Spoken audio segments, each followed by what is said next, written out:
Avis vascular centre మన దేశంలోనే the best varicose vein hospital. Welcome to iDream media. So జనరల్గా diabetes అండి, ఇంట్లో ఇద్దరు ఉంటే ఒకరికి డయాబెటీస్ అనేది ఉంటూ ఉంది. అయితే ఇది చలికాలం, ఈ సీజన్లో ఈ డయాబెటీస్ అనేది ఎక్కువ అవుతూ ఉంటుంది, షుగర్ లెవెల్స్ అనేవి ఎక్కువ అవుతూ ఉంటాయని చెప్తూ ఉంటారు. నిజమేనా ఇది? అయితే జనరల్గానే నైట్ ఈ షుగర్ లెవెల్స్ ఫ్లక్చుయేట్ అవుతూ ఉంటాయి. సో తీసుకునే ఆహారంలో జాగ్రత్తలు తీసుకోవాలి, డిన్నర్లో చాలా జాగ్రత్తలు తీసుకోవాలని చెప్తూ ఉంటారు. దీనిలో వాస్తవం ఎంత, పూర్తి వివరాలు తెలుసుకుందాం. ఈరోజు మనతో పాటు ఉన్నారు ప్రముఖ internal medicine specialist doctor Rajesh Chukkala garu. Doctor గారు నమస్తే. నమస్తే డాక్టర్ గారు, ఎన్నో ఇంట్రెస్ట్ చేశాను మిమ్మల్ని ఈ షుగర్ గురించి. అయితే ఈ చలికాలము అంటే సీజన్కి షుగర్ లెవెల్స్ అనేవి మారుతూ ఉంటాయా? చలికాలంలో వాస్తవానికి ఎక్సర్సైజ్ అనేది చాలా మంది మానేస్తారు.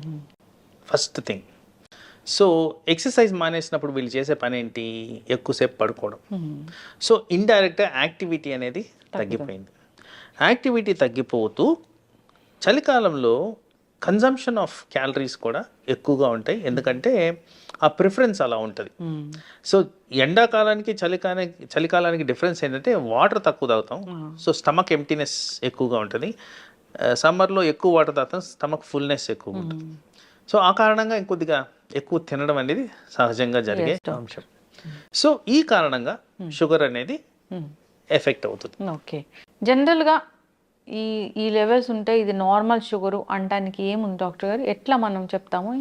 సో స్ట్రిక్ట్ గైడెన్స్ ప్రకారం ఒక డయాబెటిక్ పర్సన్కి రికమెండెడ్ లెవెల్స్ ఆర్ 100 ఫాస్టింగ్ అనేది. ఆ ఫాస్టింగ్ అనే బ్లడ్ టెస్ట్ కూడా ఉదయాన్నే 6 నుంచి 7 గంటల మధ్యన చేసుకోవాలి, ఐడియల్గా 6 గంటలప్పుడు చేసుకోవాలి. తర్వాత ఆహారం తినిన తర్వాత 2 అవర్స్కి, ఆ ఫుడ్ తినిన తర్వాత 2 అవర్స్కి అరౌండ్ 160, 10± ఉంటే ఇది correct amount of sugar management. అయితే నేను జనరల్గా ఒక ఇలాంటి సెంటర్కి వెళ్ళినప్పుడు ఇంటర్వ్యూ కోసం వెళ్ళాను డాక్టర్ గారు. అక్కడ డాక్టర్ అడుగుతూ ఉన్నారు ఏంటంటే పేషెంట్ని, షుగర్ లెవెల్స్ ఎక్కువ వచ్చాయి, రాత్రి ఏం తిన్నావు అని. అంటే రాత్రి ఏం తిన్నది ఫాస్టింగ్ బ్లడ్ షుగర్ మీద చూపిస్తుందా ప్రభావం? సాధారణంగా ఇప్పుడున్న లైఫ్ స్టైల్స్లో వెస్టర్నైజేషన్ అనేది ఎక్కువగా కనిపిస్తుంది. సో ఆల్మోస్ట్ ఎవ్రీబడి కొద్దిగా లేట్గా పడుకుంటున్నారు. ఎవ్రీవన్, ఒకరని చెప్పడానికి లేదు, అందరూ కూడా లేట్గా పడుకుంటున్నారు. సో లేట్గా పడుకునే ప్రక్రియలో మనం చేసేది ఏంటంటే లేట్గా భోజనాలు తినడం కూడా.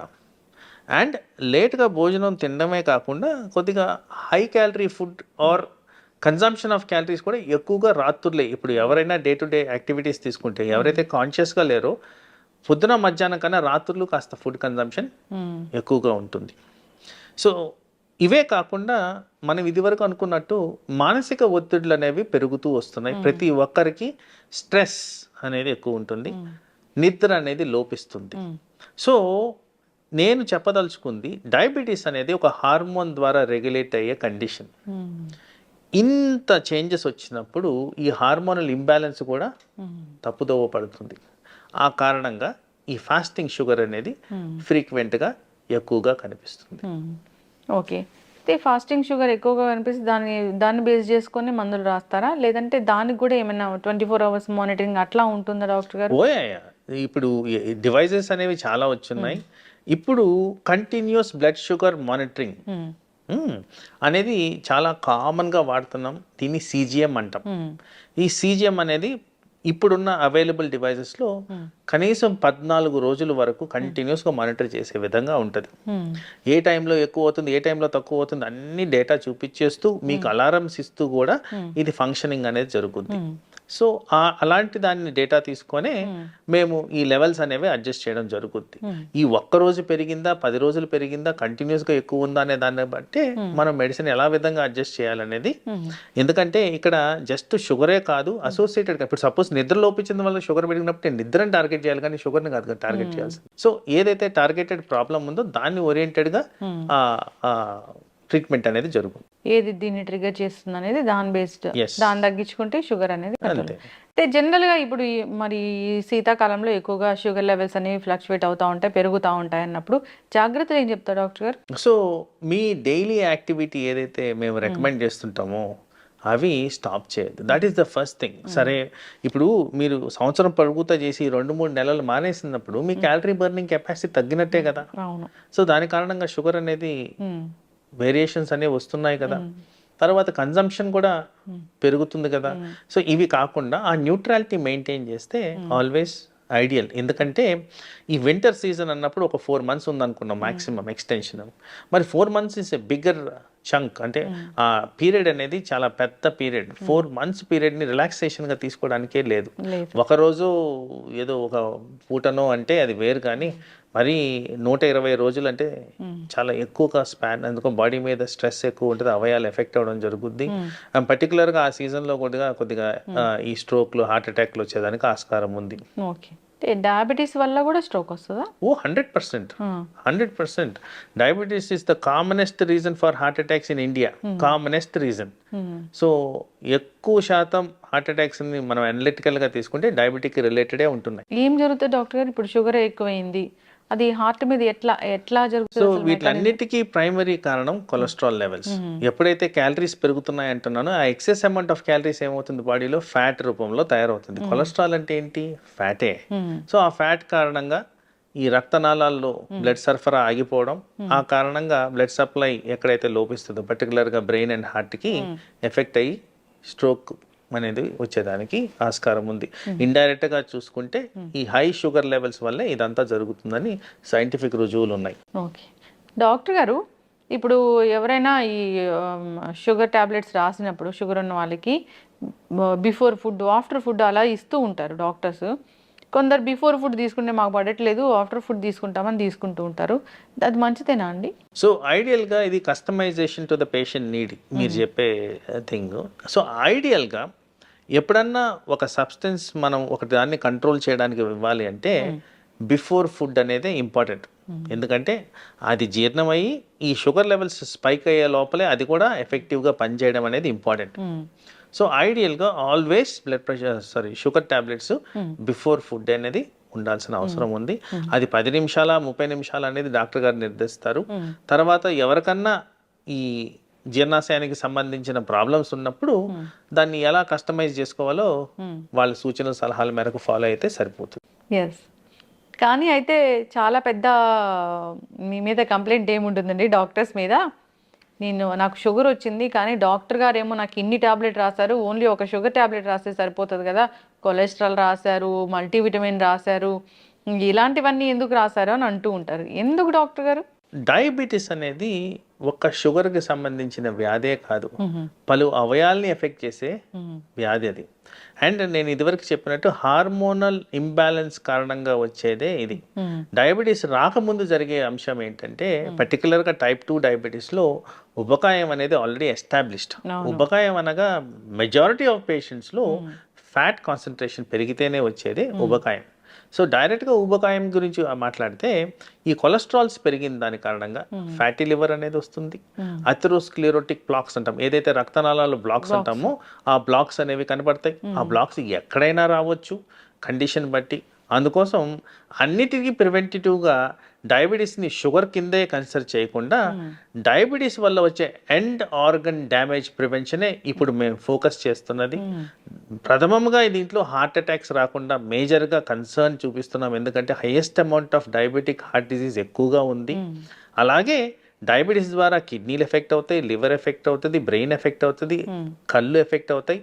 వీటిలన్నింటినీ కవర్ చేస్తూ మెడిసిన్స్ ఇవ్వాలి కాబట్టి పలు రకాల మెడిసిన్స్ ఇవ్వడం జరుగుద్ది. అది కూడా పేషెంట్ కండిషన్ బట్టి. ప్రతి ఒక్కరికి అన్ని మందులు రాయడం జరగదు, కానీ సాధారణంగా ఎవరికైతే సరిగ్గా కంట్రోల్ ఉండదో, ఎవరికైతే అవయాలు ఎఫెక్ట్ అవుతున్నాయో వాళ్ళల్లోనే నంబర్ ఆఫ్ టాబ్లెట్స్ పెరిగేదానికి ఆస్కారం ఉంటుందండి. ఎస్. అయితే డాక్టర్ గారు, చాలామంది డైట్తోని మేము డయాబెటీస్ తగ్గిస్తాము అంటున్నారు. చాలా వీడియోస్ నేను కూడా చేశాను ఈ డైట్ చెప్పే వాళ్ళతోని. నిజమేనా అండి డైట్ తోని డయాబెటిస్ అనేది? దాంట్లో రాకెట్ సైన్స్ లేదు కదండి, ఇట్స్ కామన్ సెన్స్. మనము ఈ షుగర్ ప్రొడ్యూసింగ్ సబ్స్టెన్సెస్ తినకపోతే ఇంకా షుగర్కి ఎందుకు మనం ట్రీట్మెంట్ ఇవ్వాలి? అది దాంట్లో పెద్ద నాకు ఆశ్చర్యం కూడా లేదండి. బేసిక్లీ మీరు షుగర్ డిప్రైవ్డ్ ఫుడ్ కానీ తింటే మీకు మెడిసిన్ అవసరం పడదు. Okay. So as it is ఇప్పుడు ఒక ఫ్యాట్ కంటెంట్ తిందాం అనుకోండి, ఫ్యాట్ ఒక్కటే తిన్నప్పుడు మీకు షుగర్ లెవెల్స్ పైకే కావు. ఎక్కడైతే కార్బోహైడ్రేట్ కాన్సన్ట్రేషన్ పెరుగుతుందో అక్కడే మనకి షుగర్ లెవెల్స్ స్పైక్ అవుతున్నాయి. ఈ డైట్ అనేది సాధారణంగా మన అందరం కూడా రైస్ తింటాం. రైస్ కారణంగా షుగర్ స్పైక్ అవుతుందని ఎస్టాబ్లిష్డ్ ఫ్యాక్ట్. అవును. దీంట్లో కూడా చాలా వ్యత్యాసం ఉందండి. ఈ సోనా మసూరికి బాస్మతి రైస్ కూడా చాలా తేడా ఉంది. సో ప్రతి రైస్ లోనూ షుగర్ లెవెల్స్ పెంచే తత్వం ఉంది.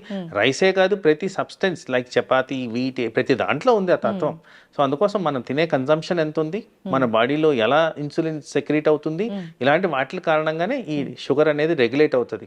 సో ఇది రెడ్యూస్ చేస్తున్నారంటే ఆఫ్ కోర్స్ వాళ్ళు కానీ కార్బోహైడ్రేట్స్ మానిపిస్తే అవసరం ఉండదు, దాంట్లో పెద్ద డిస్కషన్ లేదు కదండి. ఓకే, అంటే సైంటిఫికల్ గా అది ప్రూవెన్ అయిందా లేదా అట్లేం లేదు. డయాబెటీస్ ఉన్న వాళ్ళు డైట్ కూడా పాటిస్తూ మందులు వాడాల్సిందేనా? అంటే కార్బోహైడ్రేట్స్ తినకపోతే మందులు వాడాల్సి వస్తుంది. మరి అది కార్బోహైడ్రేట్ రిలేటెడే ఉంటుంది. అది చాలా అంటే కన్ఫ్యూజన్ ఉంది డాక్టర్ గారు. ఈ డైట్ తీసుకోమంటారు, డయాబెటీస్ తగ్గిస్తామంటున్నారు. ఒకవైపు డాక్టర్లు ఏమో మందులు కూడా వాడాలి, ఈ డైట్ కూడా పాటించాలని చెప్తారు. ఇప్పుడు నేను మీకు ఎగ్జాంపుల్ చెప్పాను. ఇప్పుడు ఓన్లీ ఫ్యాట్ తినమని చెప్తాను. ఓన్లీ ఫ్యాట్ తినమంటే దానికి వచ్చే అనర్థాలు నేను మిమ్మల్ని అడుగుతాను. ఇప్పుడు మీరు చెప్పండి, ఒక కామన్ పర్సన్ లాగా ఎక్కువగా ఫ్యాట్ తింటే ఏమవుద్దండి బాడీలో? యూరిక్ యాసిడ్ లెవెల్స్ పెరుగుతాయి. యూరిక్ యాసిడ్ వల్ల కిడ్నీలు డ్యామేజ్ అవుతాయి, కొలెస్ట్రాల్ పెరుగుద్ది. కొలెస్ట్రాల్ కారణంగా మన బాడీలో అవయాలన్నీ దెబ్బతింటాయి. మరి ఇవన్నీ ఎఫెక్ట్ అవుతున్నప్పుడు మరి వాటిని ఎవరు మానిటర్ చేయాలి? సో బ్యాలెన్స్డ్ ఫుడ్ అనేది ఇంపార్టెంట్. సో ఎప్పుడో ఎస్టాబ్లిష్ అయిన ఆల్గోరిథం ఏంటంటే balanced food, adequate amount of nutrients, adequate amount of carbohydrate, adequate amount of fat and protein అన్నీ కలిపి ఉన్నవే అది బ్యాలెన్స్డ్ డైట్. అయితే కస్టమైజేషన్ మన కంట్రీలో ఎక్కడ జరుగుతుందంటే కార్బోహైడ్రేట్ మనకి బాడీకి సూట్ కావట్లేదు. ఎందుకంటే ఏషియన్ సబ్సెట్ ఆఫ్ పాపులేషన్ లో ఒక టైప్ ఆఫ్ జెనెటిక్ పాపులేషన్ ఉంది, దీంట్లో షుగర్ కి సెన్సిటివిటీ ఎక్కువగా ఉంటుంది, వీళ్ళలో డయాబెటీస్ ఎక్కువగా వస్తుందని ఎస్టాబ్లిష్డ్ ఫ్యాక్ట్. ఇప్పుడు ఈ పర్సన్ వెళ్ళి మెడిటేరియన్ డైట్ కానీ తింటే, మెడిటేరియన్ డైట్స్ అంటే fibre, natural fruits, vegetables and nuts ఉన్నది తింటే మీకు డయాబెటీస్ అనేది డెఫినెట్లీ అదుపులోకి వస్తుంది. సో ఇవి మీరు కన్సిడర్ చేసుకుంటే దీంట్లో ఎక్కడ మీకు కార్బోహైడ్రేట్ సోర్స్ ఉందండి? ద మేజర్ కెలామిటీ మన దగ్గర జరిగేది consumption of rice in highest amounts. అది తగ్గించుకుంటే మనకి డెఫినెట్ గా షుగర్ కంట్రోల్కి వచ్చేస్తుంది. ఇన్ని నెంబర్ ఆఫ్ టాబ్లెట్స్ కూడా అవసరం పడదండి. So rice related components or carbohydrate components కానీ తగ్గించుకో విధంగా మనం డైట్ ప్లాన్ చేసుకుంటే డెఫినెట్గా మీకు డయాబెటిక్ అండర్ కంట్రోల్ వస్తుంది. ఓకే డాక్టర్ గారు, ఇన్నేళ్ళ ఎక్స్పీరియన్స్ మీది, ఎంతో మంది పేషెంట్స్ని చూసుంటారు. ఇప్పటి వరకు జనరల్గా ఈ చూసిన వాళ్ళలో ఎవరికైనా పూర్తి స్థాయిలో మందులు మాన్పించాము, షుగర్ అనేది రివర్స్ అయిపోయింది అనేది ఉందా? జనరల్గా చెప్తారు ఏంటంటే షుగర్ వచ్చిందంటే జీవితాంతం మందులు వాడాల్సిందే అంటారు. రివర్స్ అయ్యాయండి ఎవరికన్నా? సో ఇక్కడ చాలా ఇంపార్టెంట్ క్రిటికల్ క్వశ్చన్ మీరు అడిగింది, చాలా ప్రాక్టికాలిటీ ఉన్న క్వశ్చన్. సో ఇక్కడ చాలా మందికి అర్థం కావాల్సింది ఏంటంటే diabetes is a progressive condition. ఒక్కసారి డయాబెటీస్ డిటెక్ట్ అవుతుందంటే ఆ ఇన్సులిన్ ప్రొడక్షన్ అనేది బాడీలో 50% తగ్గిపోయిన తర్వాతే ఇది వస్తుంది. సో ఆ ప్యాంక్రియాటిక్ గ్లాండ్లో డ్యామేజ్ జరిగి లెస్ అమౌంట్ ఆఫ్ ఇన్సులిన్ కారణంగా ఇది ఎఫెక్ట్ జరుగుద్ది. రెండో విధమైన ప్రాబ్లం ఏంటంటే ఉబకాయం కారణంగా ఆ రిక్వైర్మెంట్ ఆఫ్ ఇన్సులిన్ లోపించి దానివల్ల కూడా మనకి షుగర్ లెవెల్స్ ఆల్టరేషన్స్ వస్తాయి. సో వీటిని రివర్స్ చేయగలిగితే అంటే ప్యాంక్రియాటిక్ డ్యామేజ్ ని రివర్స్ చేయలేం, బట్ ఉబకాయాన్ని రివర్స్ చేయొచ్చు. ఎవరికైతే రివర్స్ చేయగలుగుతానో వాళ్ళలో టెంపరీగా రిక్వైర్మెంట్ ఆఫ్ మెడిసిన్ అనేది ఉండదు. ఎందుకు టెంపరీ అంటున్నానంటే ఏదైతే ప్యాంక్రియాటిక్ డ్యామేజ్ జరిగి 50% ఆఫ్ ఇన్సులిన్ లాస్ అయిందో అది న్యాచురల్ గానే తగ్గుతూ వస్తుంది. Over a period of 20 years complete గా ఇన్సులిన్ అనేది డిసపేర్ అయిపోతుంది. Variable from person to person. Complete గా డిసపేర్ అయినప్పుడు కంపల్సరీ మనం మెడిసిన్ అనేది ఇవ్వాల్సిన పరిస్థితి.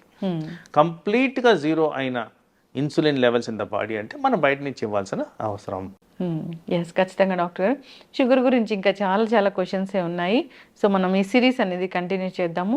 షుగర్ గురించి ఏదైనా ఇబ్బంది పడుతున్న వాళ్ళు, టాబ్లెట్స్ గురించి కావచ్చు, ఇంకా ఏదైనా డౌట్స్ ఉంటే ఒకసారి మిమ్మల్ని కాంటాక్ట్ చేయాలని కోరుకున్నామండి. చాలా చక్కటి ఇన్ఫర్మేషన్.